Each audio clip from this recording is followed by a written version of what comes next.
You are now listening to Out of the Blank.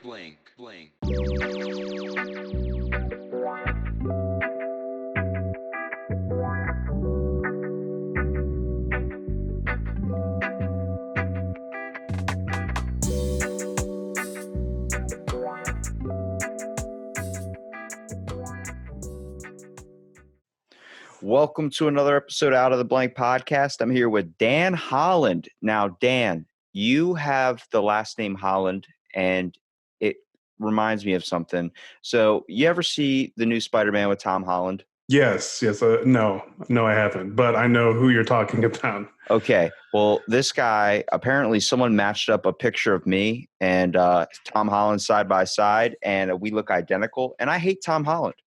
Well, I'm not Tom, but you do. I can see it. I don't necessarily see the identicalness of it, but definitely similarities. Never mind. I totally see it. So it's crazy, but tell me a little bit about Dan, because I'm hoping to really like Dan Holland, not Tom. Oh, boy. Well, I am the ripe old age of 30 years old. Just turned 30 not too long ago.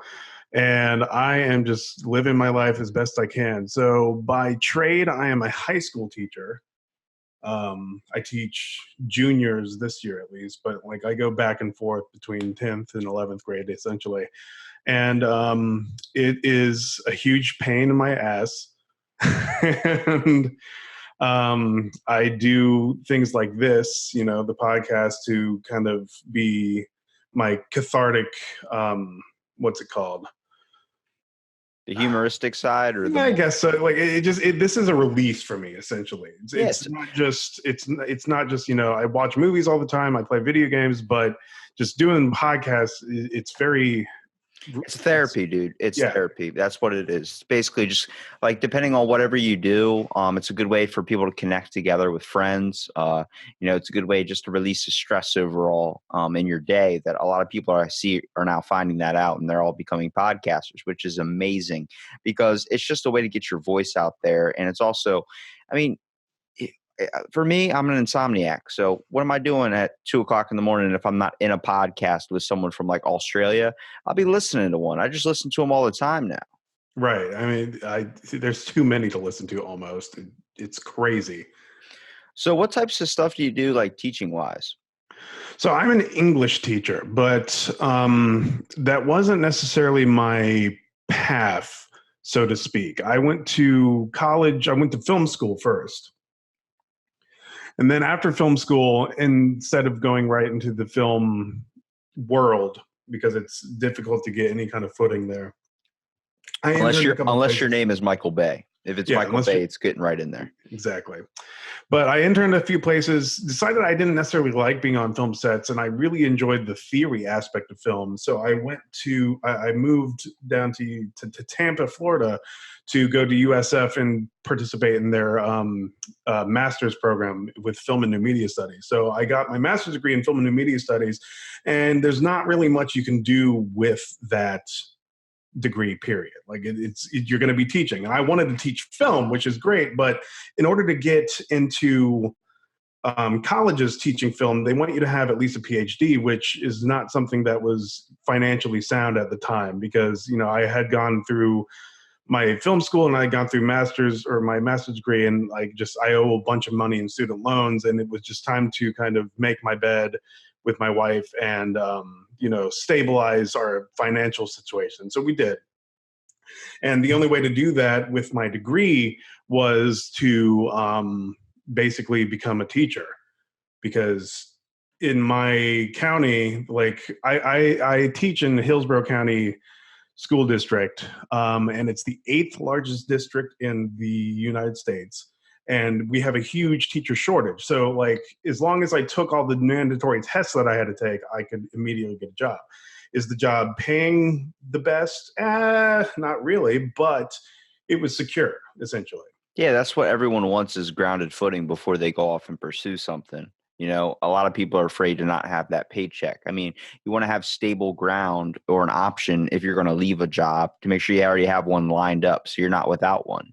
because Exactly. we focus on money. Life is essentially we're run by a piece of paper. Whether it's your diploma, it's your degrees, it's whatever.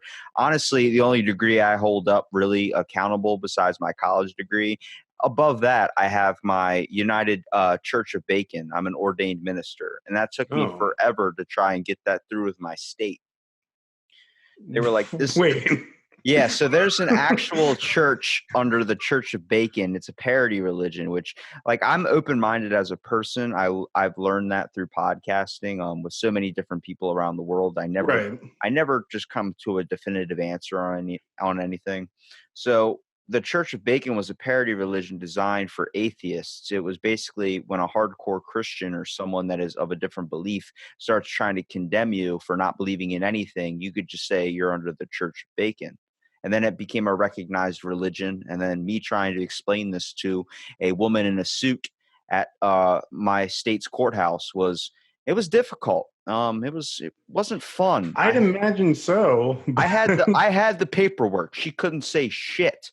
I told her, I said, I got it all here. How long is this going to take? She's like, no, get out of here. And I literally sat there and I waited and I was talking to her, trying to convince her. Oh, my bad.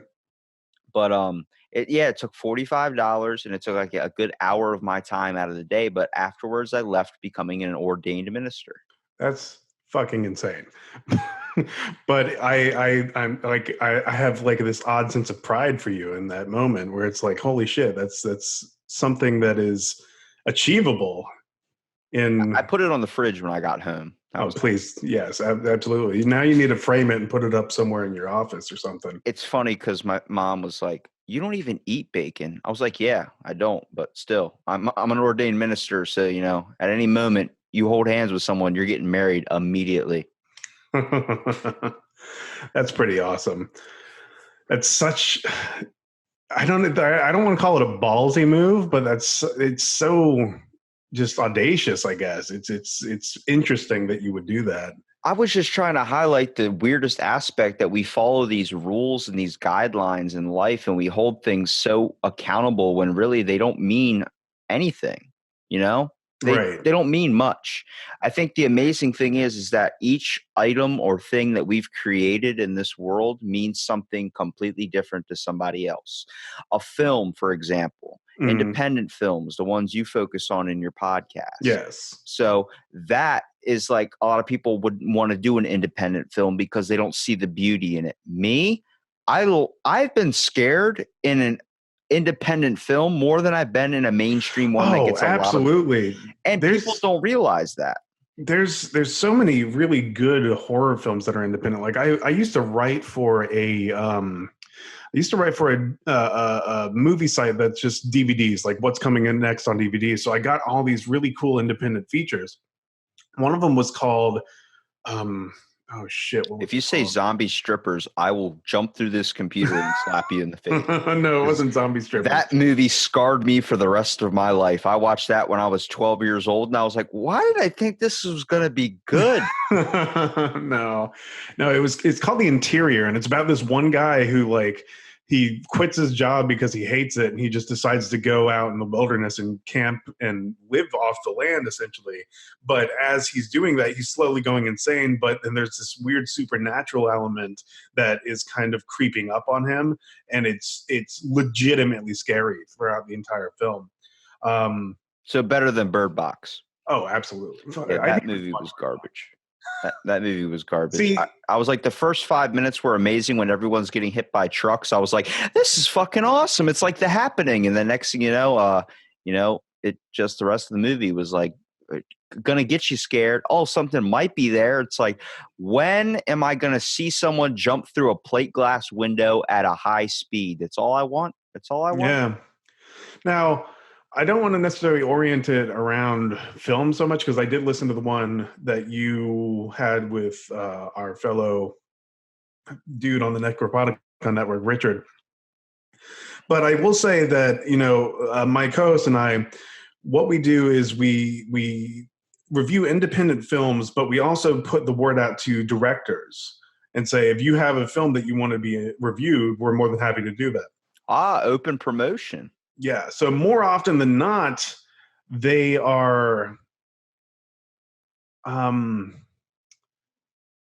like they're decent. Like you don't need that big of a budget to really make me wow. I Yeah. guess like you don't need something that is so just saturated in special effects, saturated in you know star power. Yeah, like it doesn't need to be a Disney film, is what you're saying. The problem is Essentially, they throw a budget on a template that works. Now, I've talked to people that do film podcasts and they talk to film and they all kind of analyze and critique and review every film and they go through it. And for me, I'm simple. Not to say that I do this, but I do this. I just watch it on my phone sometimes too, but that can change the atmosphere of how you intake a movie. Mostly I did that with Avengers Endgame because there's no fucking way I am sitting in a theater for 3.5 hours. You know how many piss breaks I would have to take? well, see, I can't even speak to Endgame because I absolutely can't stand Marvel movies or DC. Just anything that's in the market right now, it's driving me up the wall. Like I want to see good films. Like the most recent good film that I saw was Joker. Joker was pretty excellent. Is it part of the Batman canon? No, and that might be why I liked it. You know what I mean? Yeah, But I think it's the whole factor of like you don't really get to see stuff done a whole like really really well compared to like we are talking about like independent films being some really really good films even though they don't have a huge budget. You don't need an explosion every 5 seconds. right. And me and my host Jared, we talk about this one and I think Richard talked about one film that was part of it too. But there's this production company called A24. And for the last 10 years, they have been doing nothing but releasing amazing films. Like Hereditary is one that Richard talked about. But I don't know if you've seen the trailer for The Lighthouse. No. Watch the trailer for The Is Lighthouse. there a man with a hook that's involved? No, it's Willem Dafoe and Robert Pattinson just being insane people tucked away in a lighthouse for however long. Is Robert Pattinson the guy from Twilight? Yeah, and he looked completely different. It's like he's trying to break out of his typecast, essentially. Well, it's like Will Smith, like him, like literally on the Fresh Prince. Yeah, the Fresh Prince, but on the Fresh Prince, they told him like, "What's the name you want to go by?" And just remember that you're going to be called this for the rest of your life. So he's like, "Just call me Will Smith. I'd rather be called my name." You don't fucking remember Alfonso for being Alfonso. You remember him for being freaking what's his Carlton. name? Yeah, Carlton. Do the Carlton. So A24, they've released so many excellent films. I have not seen a A24 film that I have not liked yet, which is very surprising because I'm a huge stickler for films. Like whenever you were talking on the other show, I keep referencing the other show. Basically, I understand where you're coming from in terms of film, and you like the older stuff like I like. I like films from the 80s, from the 60s, just all over the place. Just Big I don't really Lebowski, like. man.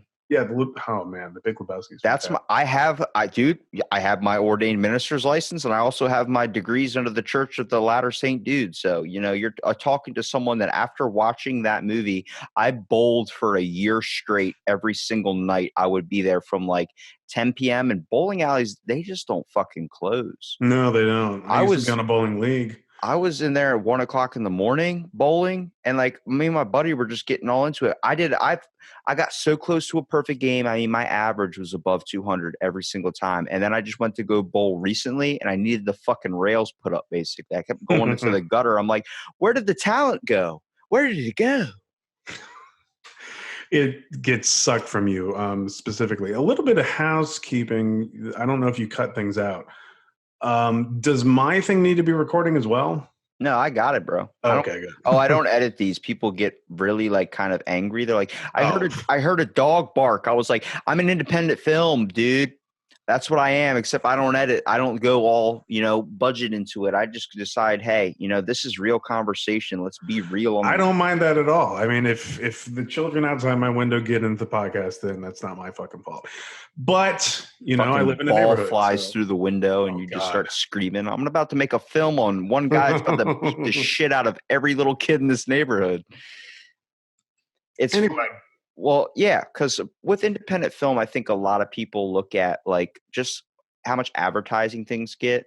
but I'm like, first of all, I've walked into a theater, I've seen a mainstream movie that gets a lot of attention, and I was like, well, that was really, really good. But then I go over to one that maybe didn't have an advertisement. My buddy works at a movie theater. So he was like, Mhm. we go in there like in the morning, right when they open up, and he's like, so you just want to watch movies all day? I'm like, yeah. He's like, here, just buy this ticket under like the kids' price and just go into whatever movie theater you want. So we would time it and go into each movie and we would see everything all at once. And I'm like, it's good. I like them. I mean, it's just the fact, like, I've seen a really good independent film that has literally scared the shit out of me only because Rob Zombie, House of a Thousand Corpses. I didn't see Mhm. this obviously in theaters, but I saw it like it was I saw it at a bike shop. I was really like into Wow. bikes at one point, like bicycles, so BMX and Mhm. all this. And the guy would just sit there and be like, dude, you want to see Scarface? I'm like, what's Scarface? And he put it on Scarface, like VHS tapes and shit. And we're just watching there, like repairing bikes and stuff. And I'm just watching this. And I'm like, what is this movie called? He's like, it's Rob Zombie, House of a Thousand Corpses. I'm like, this is probably the scariest movie ever. And I don't ever get scared. And he's like, what do you mean you don't get scared? I'm like, I get scared when there's a mental health issue because that's fucking real. Yeah, exactly. Like when he Well, cuts off the girl's dad's face and go, who's your daddy? And wears it as a mask. I was like, this is fucking insane. God, it's been so long since I've seen that. That's now I have to go watch that. I think I may have it. I have this large ass collection of DVDs that I don't stop collecting ever. What's funny is you'll But see a lot of these old, really good movies in a thrift store for like 25 cents. oh, I know that's where I get them all. Like Goodwill's, pawn shops. Like pawn shops, they're normally a little bit more expensive, but Goodwill, yeah, all the time. And it's like we talk about another man's trash is another man's treasure. Like you walk in there with like $5, you see 25-cent DVDs, and you're picking up stuff like freaking Rob Zombie movies. You're picking up stuff like, I mean, good old stuff that a lot of people are just like, this is junk and throw it out. I'm like, is it junk or did you just forget how fucking awesome it was? It's probably a little bit of both, but I my love for independent film comes from this old Japanese movie. It's from the 1980s. I think it's 1989. Have you heard of a film called Tetsuo the Iron Man? It sounds familiar. I just remember one really old Chinese movie where the woman had one boob, and I forgot what it was called. I remember it was so uncomfortable because I was like 11 years old watching it with my grandfather because I think it was like Kung Fu Hustle or something. Those Japanese kung fu movies are some of them are really, really good. I'm not talking about Bruce Lee, that one. I mean, those are all good, obviously, but there was one where they were doing these fighting styles, and dude was doing the fighting style of a frog, and he bent down, and his chin expanded out like a frog, and I was like, "What?" No.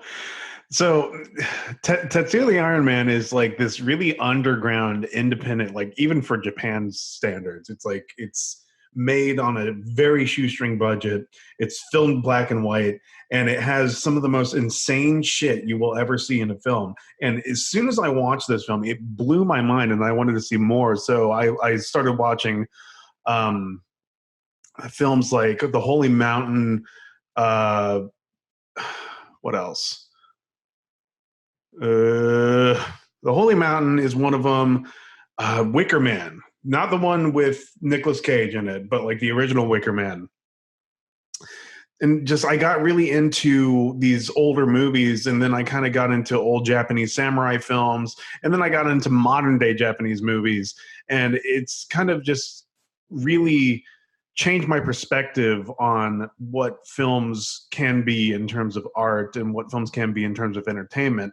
And I kind of take that with me whenever I do analyses of independent films, because everybody is trying to make their art. Everybody is trying to make something that's watchable, something that is entertaining, something that is true to them and to who they are. And I feel like doing the podcast on this stuff is really giving people their voice, essentially, their you know Their outlet, man. It's their creativity yeah, coming their out. outlet. And I feel bad because some movies that we kind of have to shit on because it's just, you know, we like this, and this, but we have to critique you somehow. Like you know, nothing is ever perfect, and if something doesn't work, then it's up to us to really just say, okay, you know, your cinematography was great, but the acting, or vice versa. Yeah, people don't realize what takes into account. Like more than a budget, you got to get your actors in there too.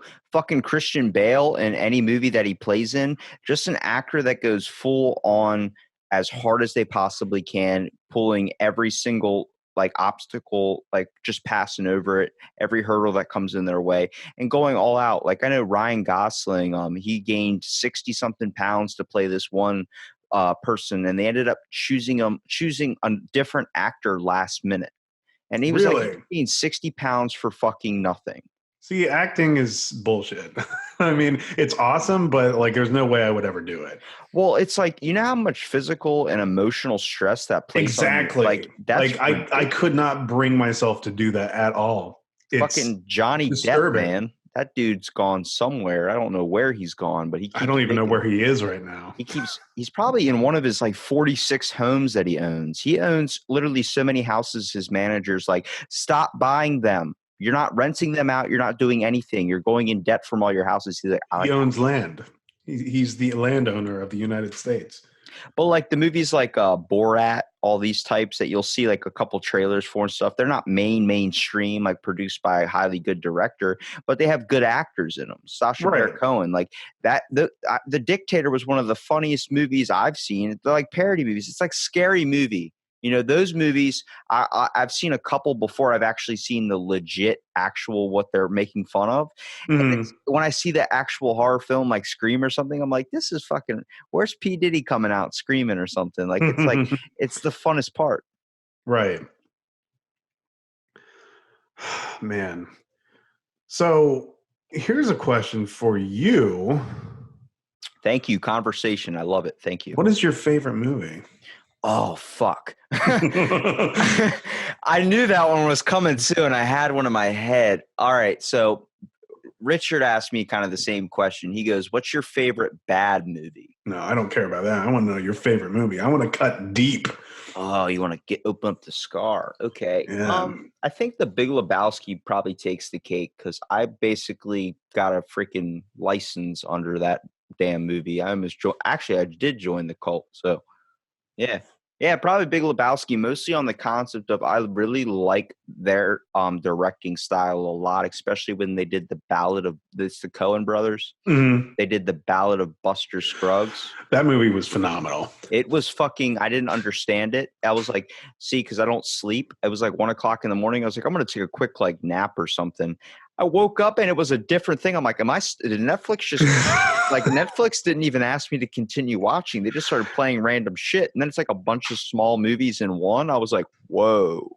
No, like the Coen brothers, you can tell they really love Westerns and they studied Westerns. They watched a shitload of Westerns and they made their own movie. Well, I mean, The Big Lebowski is my favorite. And it's funny because nobody in my family's seen it. Nobody. I'm like, this came out like your time. This came out like when you were, like 20 or something. This was like a movie like for your age, not like me. And they go, yeah, like I know friends of mine that have seen it, but I've never seen it. I'm like, you're missing out. I mean, they have Sam Elliott in there, the guy that does the Silverado truck commercials with the beautiful mustache who was in Roadhouse. Then they got fucking, Jeff Bridges in there. They got all these amazing actors. John Goodman. I mean, how can you forget the scene where he asked Larry, is this your homework, Larry? Is this your homework, Larry? Is this your home? Larry, we know this is your homework. And then I'm like, he just sat there asking him for 5 minutes about his fucking homework. And he is like, we know this is your homework. Now, have you converted people to watch it? Like you said, you like how you told me how you said your parents haven't seen it, but have you converted them to see it? I have not with my parents, but I have with a couple of my friends. Okay. Mostly they were like, all right, well, you do know some good and funny shit sometimes. So let me watch this. And then my buddy's like, he's a redneck. So he was just sitting there like, man, we could be like going to a bonfire right now. We could be doing this. I'm like, just watch this movie for 5 minutes, and if you don't like it, we'll turn it off. And he goes, it's $6.99 though, and on demand. I'm like, just buy it, I'll pay it. So we start watching it, and he's like, this movie is fucking hilarious. I'm like, it is. You just got to sometimes you have to sit in there for a little bit. Hopefully it kicks in about 20 minutes in rather than kicking in about 40 or 50 minutes. And you're like, did it take this long to start getting good? You see, man, I probably need to go revisit that movie because the way you're talking about it makes me excited to go see it, I guess. And it's been a hot minute since I've seen it. Dude, the beginning scene's a tumbleweed, and then all you hear is Sam Elliott narrating you to sleep. I was already captivated. I mean, him and Morgan Freeman, if they could just read me bedtime stories every day, I think I'd be set. I probably wouldn't have insomnia at that point. Right. I mean, what's your favorite film, though? Okay, so my favorite. Have you seen? It's a Korean film called Old Boy. Old Boy. No, I have not seen it. Oh, dude, that film's going to change your life. I mean, as much as The Big Lebowski changed your life, Old Boy is going to change your life. Is there any type of fighting in it? Yes, I'm already hooked. There's one of the best fight scenes I've ever seen in it. It's like a 3.5 minute long fight scene, and it makes me happy every single time I see it. It's not a fun film to watch. It's a very it's going to take you on a roller coaster that goes deep and deep and deep and deep. And you just can't shovel your way out of all the shit that it throws you into. But the shit, it's like, I don't know. I like to tell this to some of my students sometimes. Like, I like films that make me feel like garbage by the end, because there's something fascinating to me about being able to watch a film that is completely it's a film, right? It's an object. But this object can have such a profound impact on me that I feel upset at the end, or I feel happy, I feel elated. It's so crazy that films have the power to do this. And Old Boy is one of the films that makes me go oh my God, that was a heavy movie. It takes a lot out of you every single time I watch it. And there's a big twist at the end. If anybody hasn't seen it, I'm not going to spoil it, especially because I want you to watch it. But I've seen this film upwards of 50 times, and I still am just taken aback by the twist. I know it's coming. I know what the twist is, but the way it's filmed, it gives me goosebumps every time. It just puts me in that moment of, oh, fuck, every single time. It's fascinating. A lot of people give one of my favorite directors, to be honest with you. I know a lot of people don't like him because he apparently can't write a movie without a twist ending. But M. Night Shyamalan, dude, when it comes to him being my favorite director, or one of my favorites, is because of the fact of, I'm pretty sure you probably experienced this too, much like everyone does, and they don't really understand it. But it's the fact that how a movie at such a formative moment in your life can really stick in your head forever, basically.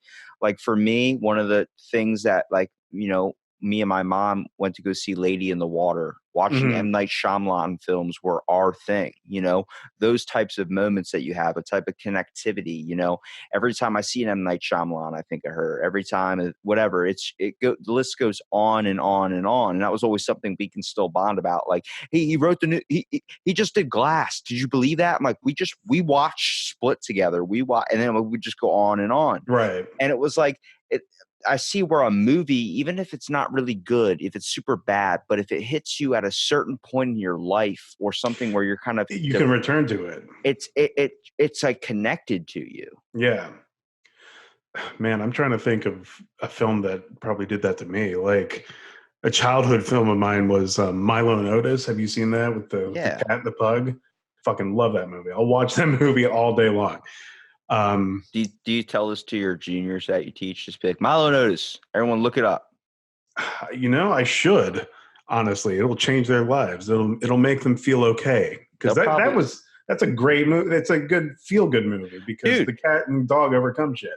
Cats and dogs, the ones where they fight each other with the beagle and the white cat. Yeah. I keep thinking my dog fucking talks. I look at him like, just say something. I know you got a pissed off war with our cat down the street. I do too. He lies in the middle of the street.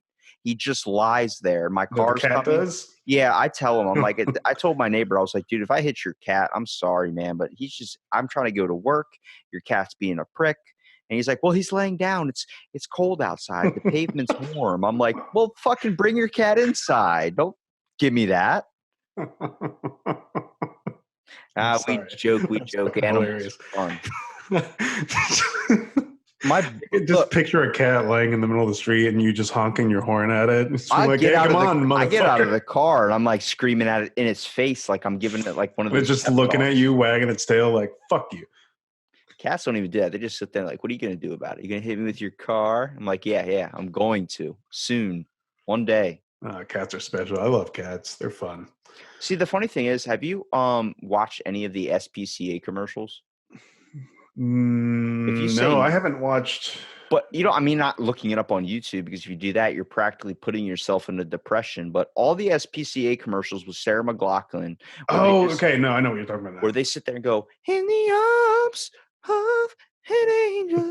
now. And you're just sitting there like, I don't want to donate a fucking thing. I just want to go into bed and just pray to God the world gets better. It's Well, like, see, here's how you get over that. Like, I got over that a while ago because you own a dog, right? yeah.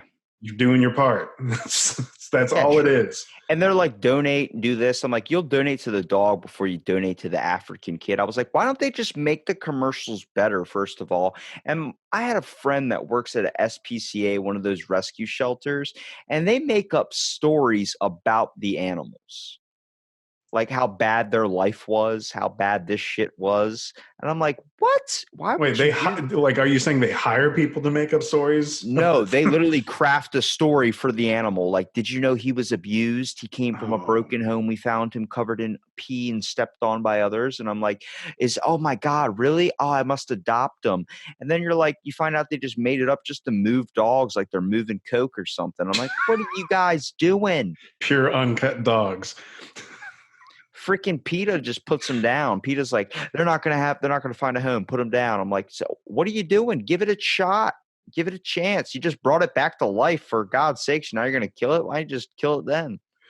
Well, I don't know. Like, it's sad. It always makes me sad to watch those commercials for sure. It's just, and then like I'll go to the pet store, buy shit for my cats, and it'll be like, do you want to donate $1 to an animal today? It's like, no, I fucking own 2 cats. It's like that is where my money is going. I have to constantly funnel money into their mouths. Look, I like to think I'm a good guy, but I never donate to the kids that are trying to sell me cookies outside of the store. Oh, that drives me fucking insane. Look, They don't ask you when you're going in when you have cash. They ask you after you go and buy your whole week's worth of groceries. exactly. Like, can you donate $5? I'm like, you should have asked me when I walked in there with $5. And I'm literally like, I remember one time I got stopped when I was leaving a store. I was like, sorry, all I got's my bank card. The kid pulled out a fucking credit card machine, the little thing attached to the phone. I said, What? what? Like, he's like, what, you got a Visa? I said, what? Like, no, don't ask me if I got a Visa. That's insane. I I've never heard of that. just looked at him and snapped the card right in front of him. I got 2 things about that. So number one, it's like I try to make myself seem not approachable at all in public. Like my face naturally curves downward, so I'm in a constant state of frowning, which feels comfortable to me because I don't notice it. It's just how my face is, but it makes me look like I'm an angry asshole. So I kind of adopt that persona, so I'm not bothered by these types of people in public because it gives me so much anxiety. It drives me nuts. But they'll still do it, and I'm like, what about me seems approachable right now? Like, leave me alone. Here's the second I thing. can tell you what seems approachable. Exactly. It's your shirt. If I saw you wearing that Cthulhu shirt in a store, I would immediately ask you so many questions. Well, I guess I bring it upon myself. You're right. Anyway, second thing. I used to be a Boy Scout, and I remember hating going up to people and asking them for money. So, like, I'm imagining that kid having the same anxiety that I had as a child, trying to be like, "Hey, you want to buy my popcorn?" And I have to tell him no. And it's this disgusting vacuum of just Donate. donating. It's pointless to me. Like, what? I feel like you would buy them or you would donate to them if they weren't $50 a box. and they weren't. Right. And if it was like you didn't ask, I felt like if you just sat there, you would be able to donate so well. But the problem is you're asking, and as soon as someone starts asking for something, you're like, I don't want to give it to you. Why would I want to do that? Like it makes it embarrassing when they have to go to your door. And you know what I mean? Have to sit there and knock on every single door with a card of candy. Like, dude, I just lugged this candy all the way down the street just so you could buy one. And then like the person's like, man, I'm sitting here just trying to enjoy dinner with my family. Like that's what it's like. You're trying to sell me fucking Thin Mints. Like, come on. Well, okay, so there's the indulgence. I will occasionally be like, all right, Girl Scouts, you can have, because they're only what, $4 for a box of cookies. Why will you donate to the Girl Scouts and not the Boy Scouts? What are you, like some type of feminist rights person? Hey Like, man, come on, what if don't- I am? I only donate to the Girl Scouts because I'm a feminist. And like a little boy Well, I pops mean, up with a bag outside of the feminist aspect of it, it's just I'd rather have the girls. I just like the Girl Scout cookies aside than the popcorn and bullshit that the Boy Scouts sell. Quick thought: they would Yeah. make a shit ton more money if they sold beer to people. Oh my god. Would you like a Heineken, sir? What'd you just ask me? We're selling Heinekens because I'm trying to go to space camp. Well, fuck it. Tell them you're going to the moon and just start tossing them bags of money out the door. Oh my god, that's such, and you can like get them to go to a sporting events, like have a whole beer tent set up for Boy Scouts and have Six Boy Scouts pack. run. Got a 6-pack here. Who wants a 6-pack? Hey, is that Boy Scout guy selling 6-pack? That kid must be fucking. You'd walk out of a stadium with so much cash on you. You would just start going to. You probably go to the strip club. To be honest with you. So I know you have, like, the issue with that is you have to be 21 To handle alcohol. handle alcohol. I think I did it illegally because I worked at the Speedway for 1 year, and I did a couple nights just manning a Bud Light tent, and all I did was pour Bud Light, and I was 18 years old. So I'm not sure if I was in the right there, but I got like $500 out of those 2 nights, which was pretty cool. See, I'm 21, but I haven't really. I don't drink. I haven't bought legal alcohol just because I don't. Every experience I've had with it has been bad, and it's kind of been like a family like thing. It was a problem, so I was like, okay, I definitely don't want to put that in my life. And you ever seen the movie The Last Kingdom with Jackie Chan, No. Oh, wait. where he goes to the movie store, finds a golden pole, and then flies off the roof, and the next thing you know, he gets knocked back into this old Japanese. Yes. Okay. Yes, I have seen that. So that was an independent film, I'm pretty sure, because I saw no advertisement for that at all. But I saw it with my grandfather in the movie theaters. So I ended up really bonding with that movie because me and my grandfather, I mean, he taught me all the tricks to, put the candy in here, put the candy in there, Right. Instead of doing this, instead of eating snow caps. He taught me to eat Swedish fish or juji fruits. Now you hear that, you're like, did you want to torture yourself? The man had a fucking plan, okay? Okay, tell me. I'm curious. You open up that box of snow caps and you're eating it. It's gone before the previews are done. It's just chocolate. You're done. Then you have no candy for the rest of the time. He goes, next time get juji fruits. So next time we went, we saw I Am Legend. I got juji fruits. I'm sitting there, one of them in my mouth.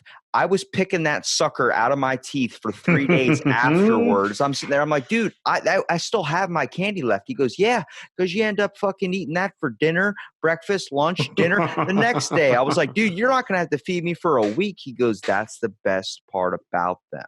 And so we're watching The Last Kingdom, which, like we said, movies bonding to us at a formative moment in our life. Like that was a good memory for me. And I remember it came out on Netflix back in like, it was like it was because that's how I watched it. I watched it on Netflix. It had to be a couple of years ago. It was, I think 2016 was the year. Because I remember, I was really into the gym for a while, and I was trying to keep my body healthy, and I didn't really drink that much. Well, I can drink hard liquor really, really, like, I could drink a lot of it, and a lot of people don't believe me until, like, I told my brother I could kill 2 bottles of Jaeger by myself. He goes, no fucking way. So on my birthday, which is New Year's Eve, and Oh, nice. he literally bought me 2 bottles of Jaeger. He goes, do it.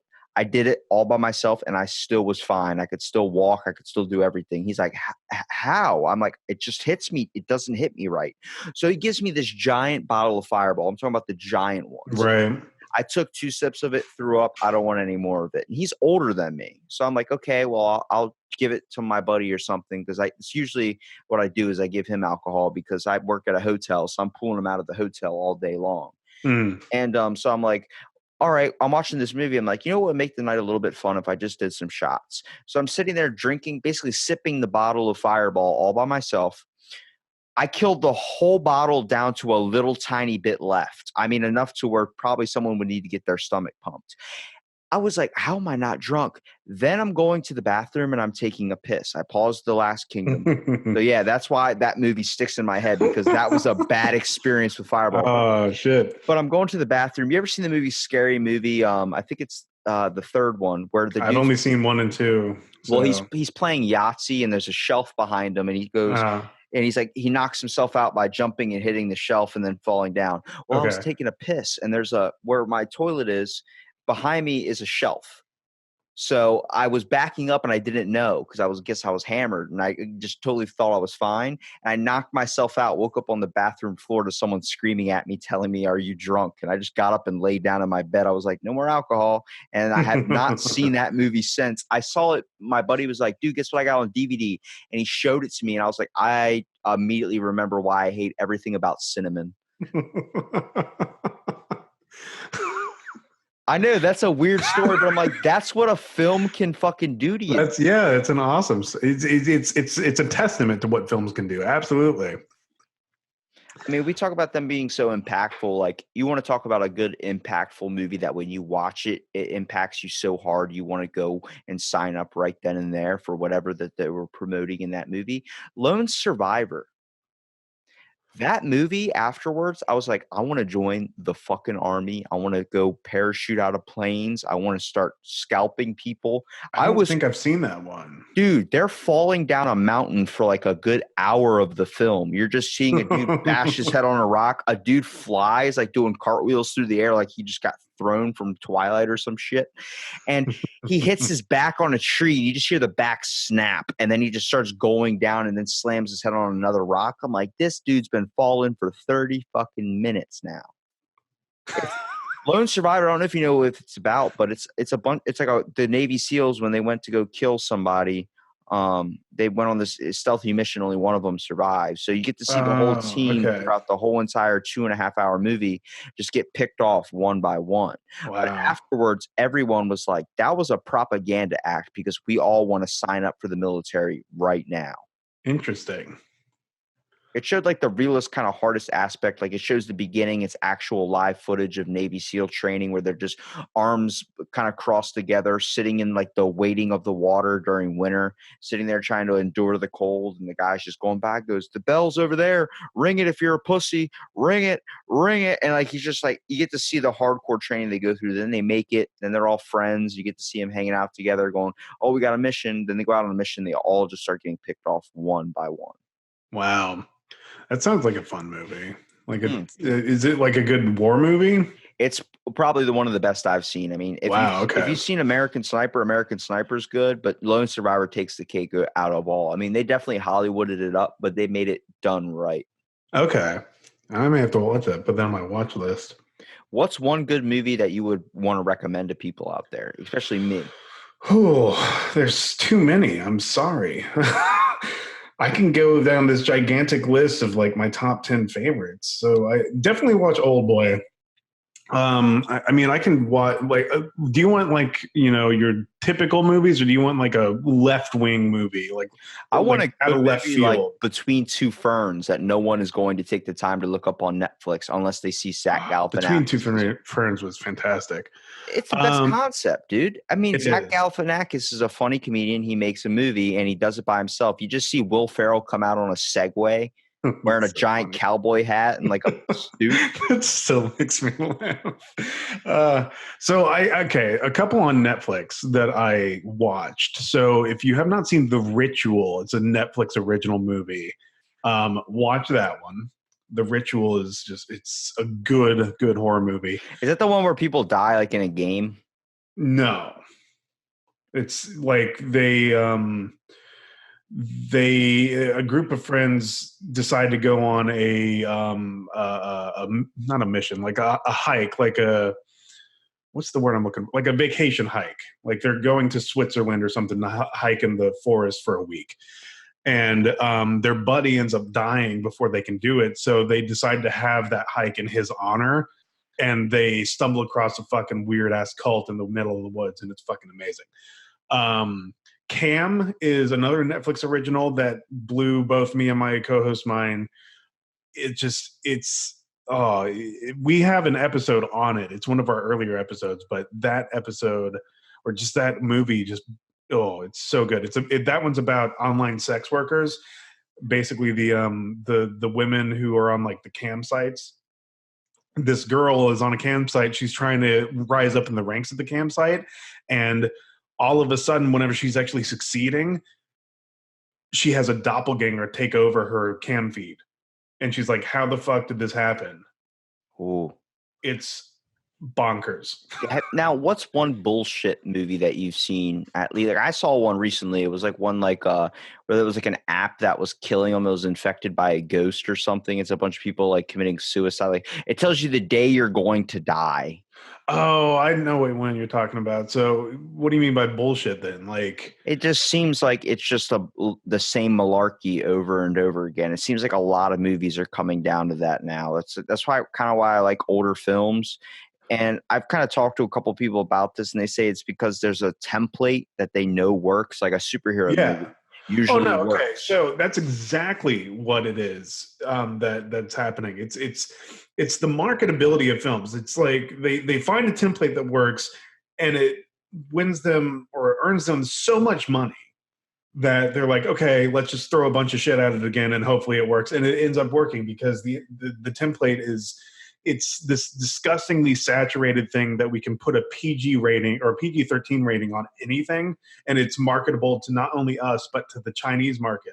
And that's really what's making our whole cinematic universe in the United States kind of saturated. It's upsetting me. Nobody's taking risks anymore because they're too afraid they're going to lose money. And eventually that model is going to implode on itself. And I feel like, because didn't Endgame end up being like the highest grossing film of all time after Avatar now? Yeah, I don't know how they're going to top Endgame, to be honest with you. Exactly. That's like, I find that to be a problem. It's an insane thing, especially now because Disney owns the Marvel Cinematic Universe. It owns Star Wars. It owns Disney. So everything that's popular. It's like Amazon. It bought off Blockbuster and shit. Everything's going now. Exactly. And all of these, okay, so you have Amazon.com, you have Netflix, and you have the cinematic. Dude, Amazon just started doing what Netflix does. They're not paying comedians to do comedy specials. Jim McGaffigan just did one. Bill Burr just did one. Netflix is like, fuck, this was us. Now it's not anymore. It's upsetting. And like, even then, because I don't think I gave you two movies. I gave you Ritual and I gave you Cam. Those are like the best Netflix original movies I've ever seen. But everything else is just subpar to me. Like, I don't really like Netflix original movies that much. And whenever I do watch them, they're either going to be okay or they're like, oh my God, why did I just spend my time watching that? I remember this one Japanese film. It's that woman with the one boob. And I swear to God, watching it with my grandfather, it was so uncomfortable. But it was funny because at the ending, the guy, the really bad guy, is like an old grandmaster. He ends up going down this waterfall, and as he's going down the waterfall, it's like there's like the first drop, the second drop, the third drop, and the last drop is like the fucking death of all waterfalls. Yeah. And he falls off the end and he goes, holy shit, a fucking whale. Then you just see this humpback whale out of the waterfall land on fucking top of him, and the guy at the ending goes, I think he's dead. And then it just cuts, and I'm like, what did I just watch? And my grandfather was like, that movie was great, wasn't it? I was like, what is this? He's like, I don't know. Let's watch something with Jason Segel. And I'm like, okay. Oh, man. So, man, a bullshit movie that, okay, I'll talk a little bit about one that pissed me off. So, there's a new Netflix movie called In the Tall Grass, and it is written by Stephen King and his son, I think. And have you seen the movie Cube? I have not. Oh, you got to watch that one. Old 90s movie about like people who are stuck in a cube. It's fantastic. Anyway, it's directed by the guy who directs Cube. And I'm like, okay, Stephen King, guy who directs Cube, this has to be good. And I sat through an hour and a half of that movie and I won it back because it was garbage. Like it was so mundane. They didn't do anything interesting. Well, I mean, the plot line has interest in it, but they didn't know how to handle it because of how complex it was. And the movie just basically takes a shit about halfway through. And you're like, okay, where am I going from here? And then they try to make sense of it towards the end, but then they don't. And then you're just left wondering, well, what was that all about the entire time? I think what's really weird is when you can get an actual, like maybe not a mainstream director, but someone that doesn't have a lot of kind of career work under their belt, and they can produce something that maybe someone of a high acting or high directing, job quality, they could do it 10 times better. I mean, there's a lot of movies that you could be like independent films, for example. Like, are they just independent films because maybe the director is not known? Like, there are some movies that are really, really bad. And, just like Richard does with his podcast, like, there's a movie called Billion Dollar Movie. I don't know if Mhm. you've ever heard of this, but literally a guy gave them $1 billion to write this movie, and the movie is fucking dog shit. I mean, they just literally bought a whole bunch of famous actors like Johnny Depp, all this stuff, gave him like 100 million, all this shit. And the movie's just overall crap. And at the ending, they use that in their thing. They literally made it a bullshit movie. In the ending, they have the guy that gave them the money to make the film, and he's sitting in the theater and it says the end. And then he's just looking at the movie theater screen and he goes, "What the fuck is this shit?" He goes, "I paid $1 billion for this," and then it just ends. And it Isn't was that like, the one with Tim and Eric? yeah. Okay, I know what you're talking But about like now. that's a stupid ass movie. But you're like, it's funny though because they Right. played on how bad it was. Like they literally turn it into a joke. It's like a South Park type of movie, And it's crazy because like there's really really good movies too, like comic book movies. I know you're not big into the Marvel universe, but Jay and Silent Bob though, Blunt Oh Man and God, Chronic. yeah, That was I a do like that. funny, good stone. They call that a stoner movie on Netflix. There's literally a segment called Stoner Movies. I'm like, what does that mean? Like, is it just come so Means mainstream now? you just watch it whenever you're stoned. That's all it means. Shit. Dude, I'm telling you, 2 o'clock in the morning when you're basically stoned on not sleeping, there are the funniest fucking movies out there. When he has one called, I forgot what he says. I think it's like the Knuckle Buster or something, and or the Nut Buster, and he's literally got this giant fist and Nut Knocker. That's what his name was, the enemy. And he would punch people in the groin, dude. That's good stuff, man. I would watch like half of my Netflix. If people looked at my watch history, if the FBI watched it, they'd be like, "We need to keep an eye on this guy," because it's literally comedy special, comedy special, comedy special, documentary, murder series, murder series, murder series, like true crime type shit. And it's like comedy, comedy, comedy. I'm like, because when it's 2 o'clock in the morning, I want to watch a CSI type thing, like Right. Criminal Files or Criminal Minds or 48 Hours.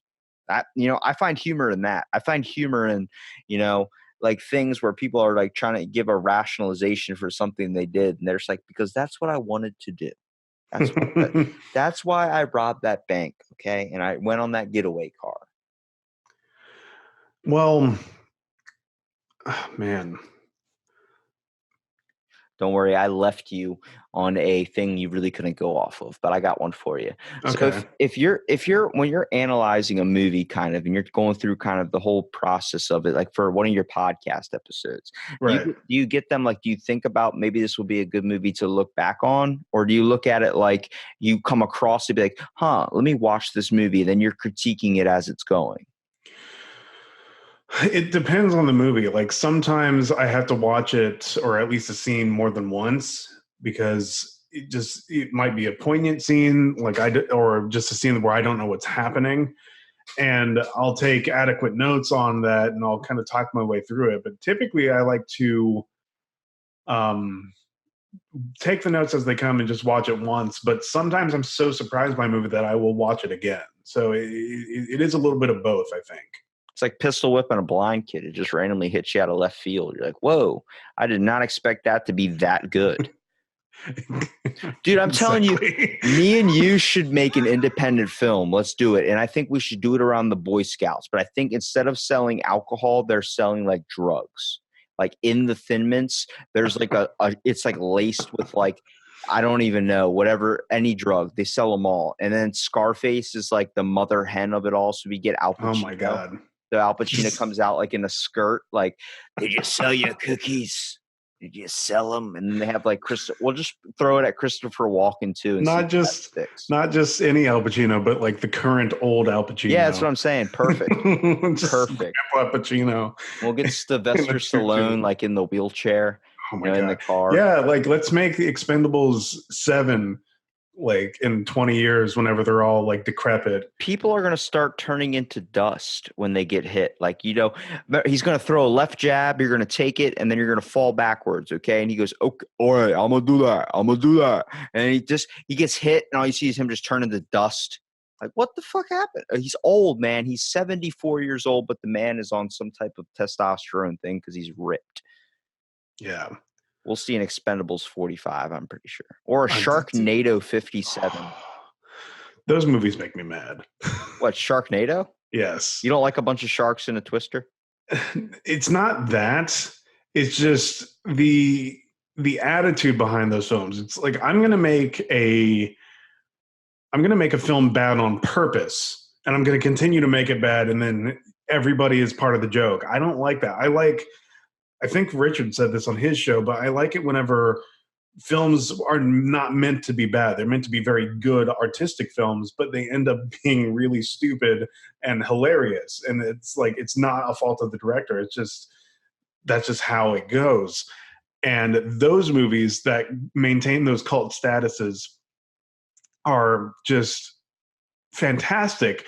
And what Sharknado does is it tries to capitalize on top of something that it can't be because it's being made bad on purpose. How can you have to let the cult status come of its own accord. You can't just force it into culthood, if that makes sense. I agree with you, but I like the concept of it because a hurricane that comes over water and gains speed or gains more momentum when it goes over water, just picking up a bunch of sharks and just throwing them at people.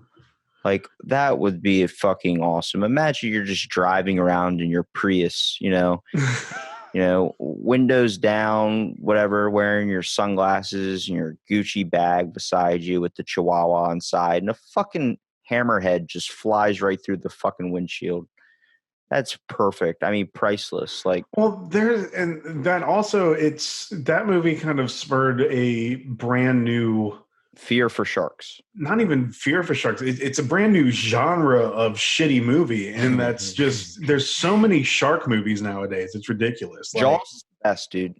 Jaws is the best. I saw it in a pool at night with no lights in the pool. Ooh. On a giant projection screen in 3 feet of water, and I swear to God, it felt like there were sharks in there. That's fantastic. See, Jaws is one that I like because I teach. I work part-time at college, and I show Jaws for one of my weeks of teaching film. And it's so fun to watch Jaws with people who have never seen it before because they all jump where they're supposed to jump. They're all engaged in it. And whenever the Jaws comes and eats Clint at the end, like they're all like, "Oh, this is ridiculous!" And it's an old 70. It's a movie from 75. It blows my mind how this movie it still holds up after all these years. And yeah, the shark looks fake, but that's kind of part of the appeal of it. Like the shark looks extremely unnatural, and that's what makes it scary. I was going to put a meme up on Facebook where it had Aquaman and it had like all these like people from like famous water movies were like, "Oh, he was the one that warned us about this." And I was just going to have Sheriff Brody at the bottom being like, "Bitch, please." He was the one that warned us all about sharks. I saw the third one because around like with the AMC's doing their Fear Fest. I love it because you always see Jaws. So I have a very kind of bonding story with Jaws. So my summer of my senior year, I was doing jet skis, and I did it for a couple of years after as well. And I would always come home, and I didn't have the remote to my TV. I lost it, so it was stuck on 58 all the time. I could only switch it to game, and it would just be on AMC all the time. So I remember before I'd go into work, they were playing Jaws. After, when I got home, it was just Jaws all the time. It was Jaws, Jaws, Jaws, and then they'll throw in like a Halloween movie. So I remember I'm sitting with a bag of goldfish, and I paused it right when the freaking, or not paused it, but I waited, like I took a picture of it on my Snapchat. Right when the shark came up out of the water, took a picture with me holding the goldfish, like looks like he's going to eat the goldfish. And like that movie, I've just loved ever since. It was, I mean, all right, I'm going to sing the song, and you better finish it with me, okay? Okay, I'll try. I know you're going to know it. Show me the way to go home. I'm tired and I want to go to bed. I had a little drink about an hour ago, and it's got no. Sunshine to my head. That was priceless, dude. Oh, it's so good. I had that as my ringtone, and my dad's like, "Is that the Jaws thing?" I'm like, "Yeah." You would think it would be the dun dun. I was like, "No, that was priceless." And then that whole scene, it's like there's this weird crisis of masculinity that whole scene is dealing with, because they're showing each other the scars, trying to prove to each other who's manlier. It's such, oh man, the movie's fantastic. It's those small aspects in a movie though that make it too, that you don't realize add something to the overall thrill and intake you get from a film. Right. You know, a lot of people don't see that. They go, "Oh," but you like right with the shark, like you just hear a bump and then the lights go out and they're just on the middle of the water. Then it's the next day, they leave you like that. Like that was a crazy ass moment. And then they're just fishing again. And then he gets up with the cigarette. "We're going to need a bigger boat." I'm like, oh my God. Every time I step on a boat now, I remember I did that the whole time I was being a jet ski guide. I was like, "We're going to need a bigger boat." And they're like, "Robbie, shut up." I'm like, I'm going home and watching Jaws again. You can't stop me. I'm gonna do it. I'm going to enjoy that movie. I mean, that was the main thing. Like my dad's always been afraid of sharks. I live in Ocean City, Maryland. So this is a beach town. There's water on both sides of us. You have to take a bridge to get over here. So you have the ocean on one side and the bay on the other. And I'm like, you move down here. I've been here 21 years of my life. I've been raised. You moved down here and have not stepped into the ocean yet. Why? He goes, "Sharks." I'm like, then why the fuck would you come to a beach town? Yeah. Then he gave me a story, and I was like, all right, that makes sense. But still, it's like he's never been in the water. He's like, "Sharks, man. I'm afraid of sharks. I will take on anything on this world, but I will not take on a shark." Was it Jaws that made him afraid of sharks? Man, I don't know, because when I was a kid, he used to go to the beach up in Florida, and like he just wouldn't go into our water. And I was like, "Why?" He's like, "Sharks." But I remember he'd go up to like his waist or something. You know, he wouldn't go any farther past his waist or his knees. And I remember he had one story he gave me. We went up to Florida when I was really little. It was just me and him. And it was, I guess, during a certain type of season, but there was a lot of signs up and we just weren't reading them. We were just driving past them. And when I was at the beach, we were the only ones there in Florida, which my dad was like, "This is weird." So he hops up to his waist in the water. I'm throwing rocks at him, and he's like trying to pick up shells and skip them back to me on the shore. And then a lifeguard comes out and goes, "Hey," like I was only 2 years old, so like this is all from his story. And the guy's waving him in, like, come on in," like, "Hurry up, sir, hurry up," blowing his whistle and stuff. And the guy comes over, my dad comes over and goes, "So what's up, man? Like, did we do something wrong? Did we park somewhere wrong? Is it a fine or something?" And the guy's like, "Did you read any of the signs you were passing on your way out here, sir?" My dad's like, "No, I wasn't paying attention. My kid, me and him were talking, and we're here now. We're just playing around." And he goes, "If you looked at these signs," and he shows my dad one of the signs that says "Sand Shark Mating Season." Oh man. And my dad, what he thought were waves crashing behind him, he was standing near a bunch of sand sharks that were flopping around on top of each other. And that was the last time he's ever gone and touched any part of water anywhere besides maybe he doesn't even like getting in pools now. And I'm like, I see. But I'm like, damn, like it's crazy to think that something like an experience like that, and like he doesn't like shark movies either. He won't watch Jaws. I'm like, dude, it's my favorite movie. He's like, good. Well, we're not watching it tonight. I'm like, okay. Jaws is he needs to watch Jaws. Everybody needs to watch Jaws. That is my public service announcement. Watch Jaws. I told him, I was like, dude, you scarred me when I was a kid. He's like, what do you mean? I was like, bro, you gave me a Chucky doll, told me not to watch the movie when you and mom were watching it. I peeped around the corner when I was little when that came out and you guys were watching it. I fucking threw that doll out of my room the next day. I thought you guys hated me. I was like, how could these selfish sons of bitches give me this thing? They were like, you were a kid. We didn't want you to see it. We told you, go to bed. And I was like, well, yeah, you tell a kid to go to bed is like giving a bank robber a gun to go rob the bank and then dropping them off at the corner. Telling them, don't rob the bank. I'm going to. You know, I like a lot of movies. Like Baby Driver was a really good one too. Baby Driver was fantastic for the sure. music, I mean, that was perfect. I love when they sync stuff up like that. The editing, see, Edgar Wright, the guy, you know Edgar Wright, right? The Shaun of the Dead. And so all of his films are just masterfully edited. Like whenever I want to do my own editing, I look to him for inspiration essentially. And Baby Driver just took everything that he's ever done and just kind of perfected it because of the music, I think. I really like I love Shaun of the Dead too. A lot of people don't give that movie a lot of credit. That movie is those two guys doing films is probably the best ones. Paul, you know, the Alien movie, like all these. Well, have you seen the whole trilogy of Shaun of the Dead? Hot Fuzz. I've seen Hot Fuzz. Yeah, I didn't know that was a trilogy. Yeah, it's Shaun of the Dead, Hot Fuzz, and The World's End, the Alien movie. Don't forget Absolutely Anything. Well, no, absolutely. I'm saying like the trilogy between the two, it's actually a trio. It's Edgar Wright, Simon Pegg, and Nick Frost, and all three of them did Shaun of the Dead, Hot Fuzz, and The World's End, and it's a really solid trilogy. I mean, dude, I love all their movies. I've seen them all. I know the one. Pretty sure Absolutely Anything is the one where the aliens choose him and shoot something into his hand where he can literally just wave his hand and do anything. Yeah. Like all those movies are priceless. Hot Fuzz was one of the movies I watched with my grandfather. He was like, I bought this and let's watch it. And like the DVD store, you know, where they're looking through DVDs and like it's like an English style thing. Like they're all from England and stuff. Like they have British accents and stuff. It was different, but it was really, really good. And I remember when it came on Netflix, I immediately first thing was watching that. Hot Fuzz. See, now I like all the just talking about all these. Like I just watched Jaws the other week, and I want to watch it again now. I want to watch Hot Fuzz now. Grab goldfish when you do, though. Make sure you have goldfish beside you because you will not regret it. Right. And just hold them up. Actually, I don't even think they were goldfish. I think it was like the dollar store version. It was called whales. They were fucking whales I was holding up.